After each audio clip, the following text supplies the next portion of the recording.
हाँ जी, तो सिडबी ग्रेड ए का नोटिफिकेशन आ चुका है, आपको पता ही होगा।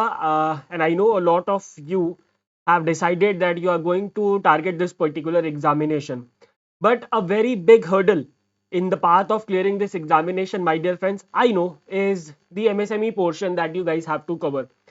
The question is that how you guys can cover that MSME portion for SIDBI grade A examination, क्योंकि अगर हम फेज 1 और फेज 2 की बात करें, दोनों में ही MSMEs का बहुत बड़ा पोर्शन है। A lot of questions are going to be asked from the MSME sector of the country. तो क्वेश्चन ये है दैट अब एमएसएमई के लिए कोई बुक तो बनी नहीं है, राइट, और ना ही कहीं पे एक सिंगल सोर्स है कि आप जो उठाएंगे और उससे आपका काम हो जाएगा। Of course it is not possible. so there are different sources which I have identified, right, which you have to cover, और इतना कर लोगे सो आई थिंक इससे ज्यादा आपको करने की जरूरत नहीं पड़ेगी for the SIDBI grade A examination. Specifically I am talking about the MSME portion.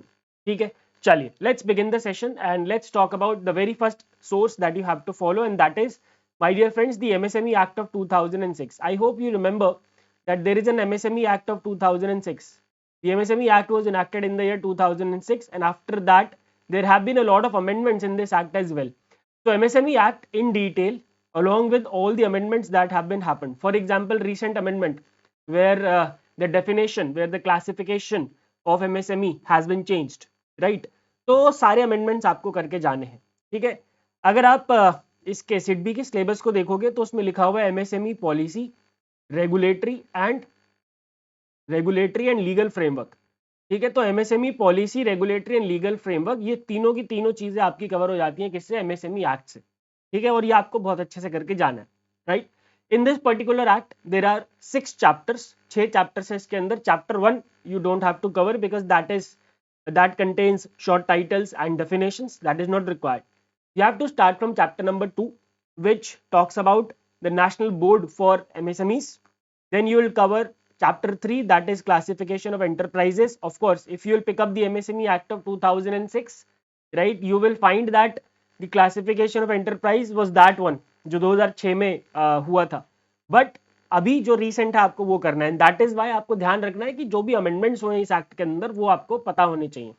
Advisory committee and memorandum of MSMEs, chapter number 4 आपको करना है, that is measures for promotion, development and enhancement of competitiveness of MSMEs.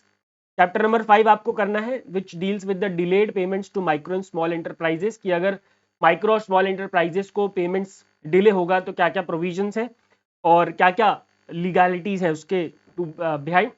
And chapter 6 है miscellaneous, जो कि बाकी सारी चीजें जो इनमें कवर नहीं होती वो उन सबको कवर करता है, राइट। सो ये 5 चैप्टर्स आपको करके जाने एमएसएमई एक्ट से। And trust me, reading any particular act is not very easy because वो लीगल लैंग्वेज होती है, और लीगल लैंग्वेज में मुझे लगता है कि बहुत मुश्किल होती है अंडरस्टैंड करनी। When I was doing my law, you know, बहुत ज़्यादा मुश्किल होती थी, but now I can do it easily. I know कि किस तरीके से किसी एक्ट को पढ़ा जाता है। So here you will need my help and I will be taking the entire MSME portion in my course. ठीक है, चलिए। Now the next source that you have to follow is the recently released report by SIDBI. SIDBI ने खुद ही ये report launch करी थी 13 मई को। ठीक है, मैं जो आपको सोर्सेज बताऊंगा ना, आपको कोई नहीं बताने वाला। ठीक है, बहुत इन डेप्थ रिसर्च करी है मैंने, तब जाके मैं आपको ये सारे रिसोर्सेज बता रहा हूँ, और मैं अपने कोर्स में ये सब कुछ फॉलो करने वाला हूँ। ठीक है, ये एक रिपोर्ट है लगभग 50 पेजेस की, right. The name of the report as you can see, understanding Indian MSME sector progress and challenges. Understanding Indian MSME sector progress and challenges. Now in this report also you don't have to cover the entire report. There are certain chapters that you need to cover. ठीक है, at a glance आपको पढ़ने की जरूरत नहीं है। Overview of MSME sector, it is very very important. You are definitely going to have a lot of question from this particular chapter only. और इस रिपोर्ट से तो क्वेश्चन आने ही आने, because SIDBI is taking the examination and SIDBI itself has released this report on MSME, तो इसमें से question पक्का है। ठीक है, स्टडी मेथोडोलॉजी एंड फाइंडिंग्स नहीं करना, ये भी नहीं पढ़ना। एक्सेस टू क्रेडिट पढ़ना है, एक्सेस टू मार्केट पढ़ना है, socio economic development and MSMEs, sustainability and green adoption among MSMEs, ये चारों चैप्टर पढ़ने हैं, plus overview of the MSME sector. These 5 chapters have to be covered from this particular report. ये हो गया दूसरा रिसोर्स। तीसरा रिसोर्स जो कि आपको फॉलो करना है, जब आप मिनिस्ट्री ऑफ एमएसएमई की वेबसाइट पे जाओगे, if you will go to the ministry of MSMEs website, right, you will find an ebook on the schemes of MSME which has been updated for this financial year, in which we are, that is financial year 25-26. And this e-book, my dear friends, it is a boon for you to cover all the government schemes related to MSMEs. बाकी मैं तो अपनी detail में schemes कराऊंगा ही, लेकिन अगर आप self prepare करना चाहते हैं, so this e book my dear friends is a boon for you, ठीक है, जिसमें सारी स्कीम्स आपको एक जगह पे मिल जाएंगी। And I am 100% sure that इससे बाहर अगर स्कीम्स का क्वेश्चन आया एमएसएमईज के ऊपर, सो इससे बाहर वो नहीं होगा, right? That is about the schemes. Now the next resource that you have to cover is the current affairs related to MSME, और उसके लिए तो आपको कुछ चिंता करने की जरूरत ही नहीं है, जब तक मैं हूं पीआईबी में से सारी इंफॉर्मेशन आपको मिलती रहेंगी। And of course, when we are talking about the MSME sector as a whole, you will get the current affairs news related to MSME only on PIB, and that is being covered regularly by me every Monday, Wednesday and Friday at 8 a.m. You don't have to worry about it. Sorry, every Monday, Wednesday and Friday at 5 p.m. You don't have to worry about it. All right. The next resource that you have to follow is the portals. There are certain portals which are specifically mentioned for, which are specifically there for MSMEs, like MSME Sambandh portal, Samadhan portal, Champions portal, PM EGP, Prime Minister's Employment Generation Program e-portal, and then Udyam registration online. ठीक है, 1 2 3 4 5, ये 5 portals हैं। These are the 5 portals. तो इन पांचों portals को आपको करके जाना है। अब यू मस्ट बी वंडरिंग, भाई पोर्टल्स में क्या करके जाना है? ये पोर्टल्स किस लिए बनाए गए थे, किसने बनाए थे, right? Why, what are the objectives of this portal, which organization developed them, और इसके बेसिक फीचर्स, राइट, जो कि ऑब्जेक्टिव में पूछे जा सकते हैं।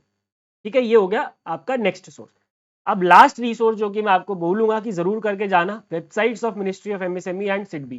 देखो सिडबी की वेबसाइट तो आपको करनी ही करनी है, दैट इज वेरी इंपॉर्टेंट। अगर मैं मिनिस्ट्री ऑफ एमएसएमई की वेबसाइट की बात करूं, so you will not find much things except the annual report. There is an annual report from ministry of MSME for 24-25। if you will go down in the website of Ministry of MSME, you will find reports and publication. If you will click on that, you will get a lot of reports. Annual reports 24-25 में जो जो important चीजें हैं, I would suggest you to go through all of them. And SIDBI की website को तो आपको बहुत अच्छे से जो भी इसके अंदर चीजें करने वाली हैं वो आपको करके जानी है, ठीक है, related two of course MSME. तो बस इतना ही है जो कि आपको एमएसएमई के लिए माय डियर फ्रेंड्स करना है। नाउ मुझे पता है that covering all these things, it is not an easy task, and to make your task easier, my dear friends, I have come up with a course, and the live classes shall be started on 1st of August. The details of the course is given in the description of this particular video. ठीक है, बाकी आप खुद cover करना चाहते हैं तो मैंने आपको रिसोर्सेज बता दिए हैं। मैं भी यही एमएसएमईज जो मैं पढ़ाने वाला हूँ कोर्स के अंदर, मैं भी यही कवर करूंगा। मैं जो पढ़ाने वाला था वो मैंने आपको बता दिया। अब आपकी मर्जी, आप मेरे से पढ़ना चाहते हैं तो आप मेरे से पढ़िए, अदरवाइज आप खुद भी पढ़ सकते हैं। that I leave up to you. All right. Thank you very much, my dear friends. Goodbye. Take care and God bless.